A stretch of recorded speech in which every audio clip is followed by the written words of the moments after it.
એક પણ સળિયો આ પાયામાં નાખેલો નથી. ખુલે આમ અહીંયા ગાડી ભ્રષ્ટાચાર થઈ રહ્યું છે. આ માટોડું નીકળે છે. અહીંયા સળિયા જેવું કોઈ પણ વસ્તુ અહીંયા ગાડી ઉપયોગ કરવામાં નથી આવ્યું. આ ભારતીય જનતા પાર્ટીના રાજમાં જે આ કોન્ટ્રાક્ટરો, આ નેતાઓ ની જે આ 40-60 નો જે રેશિયો છે, આ પૈસા અહીંથી કમલમ સુધી જાય છે. ત્યાં આ ભારતીય જનતા પાર્ટીના નેતાઓના ખિસ્સા ભરવાનો પ્રયત્ન કરી છે. જો હજુ આના કરતા વધારે વરસાદ પડે તો આ પહેલા જ વરસાદમાં આ આખો બ્રિજ તણાઈ જાય એવી પરિસ્થિતિ છે. આ ખુલે આમ અહીંયા ગાડી આ ભ્રષ્ટાચારનું આ જીવતું જાગતું આ ઉદાહરણ છે.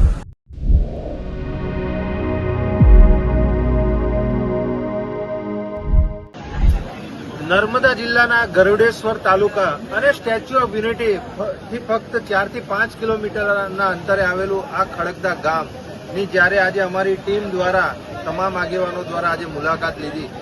આ જે બ્રિજ બનાવવામાં આવ્યો છે એ બ્રિજ અહીંથી તણખલા, નસવાડી, કવાંટ સુધી આ ખડકદા ગામથી આ રસ્તો પસાર થાય છે. આ રસ્તાની પરિસ્થિતિ આપણે જોઈએ તો વર્ષો પહેલા આ બ્રિજ એ ખૂબ જ સારી રીતે વરસાદનું ગમે એટલું પાણી આવે અહીંથી પસાર થઈ જતું હતું. પણ ભારતીય જનતા પાર્ટીના જે આ કોન્ટ્રાક્ટરો, આ એજન્સીઓ દ્વારા આ બ્રિજ 4 થી 5 કરોડના ખર્ચે બની રહ્યો છે. અને આ બ્રિજની અંદર આ જે દિવાલ છે, આ તમે જુઓ અહીંયા એક પણ સળિયો આ પાયામાં નાખેલો નથી. આ ખુલે આમ અહીંયા ગાડી ભ્રષ્ટાચાર થઈ રહ્યું છે. અને પ્રથમ વરસાદે જ હજુ તો આનું કોઈ ખાધ મુહૂર્ત આપણે હજુ રિબિન પણ કાપવામાં નથી આવી અને આ આખા બ્રિજ આખો આ તૂટી ચાલ્યો. જે આ દિવાલ છે બરાબર, આ દિવાલ પર પણ એ જ પરિસ્થિતિ છે. અને અહીંથી આપણે આગળ જઈશું તો આ જે આખી આ ધાર છે, આ ધારની અંદર ત્યાં કોઈ પણ જાતના સળિયાનો ઉપયોગ કરવામાં નથી આવ્યો. તમે અહીંયા ગાડી જોઈ શકો છો. આખી આ પોલમ પોલી આ દિવાલ છે. આની અંદર તમે આ જો આ માટોડું નીકળે છે. અહીંયા સળિયા જેવું કોઈ પણ વસ્તુ અહીંયા ગાડી ઉપયોગ કરવામાં નથી આવ્યો. એની કહેવત છે ને, આ ભારતીય જનતા પાર્ટીના રાજમાં જે આ કોન્ટ્રાક્ટરો, આ નેતાઓ ની જે આ 40-60 નો જે રેશિયો છે, આ પૈસા અહીંથી કમલમ સુધી જાય છે.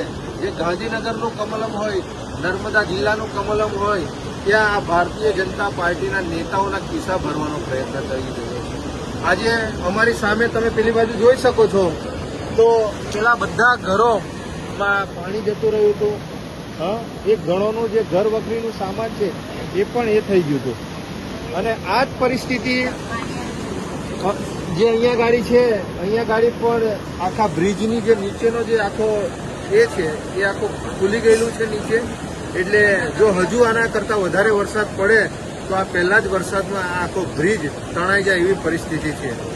અમારી આ એજન્સી પર તપાસ થવી જોઈએ. તપાસની સાથે સાથે આમાં જે નેતાઓ, જે અધિકારીઓ સંડોવાયેલા છે, જો આ બ્રિજમાં ગુણવત્તાવાળું આવનારા દિવસોમાં કામ કરવામાં આવે, માલ મટીરિયલ સારું વાપરવામાં આવે, સળિયા સારા વાપરવામાં આવે, એવી એજન્સીને, વહીવટી તંત્રને અને તમામ આગેવાનશ્રીઓ દ્વારા અમારી નમ્ર વિનંતી છે.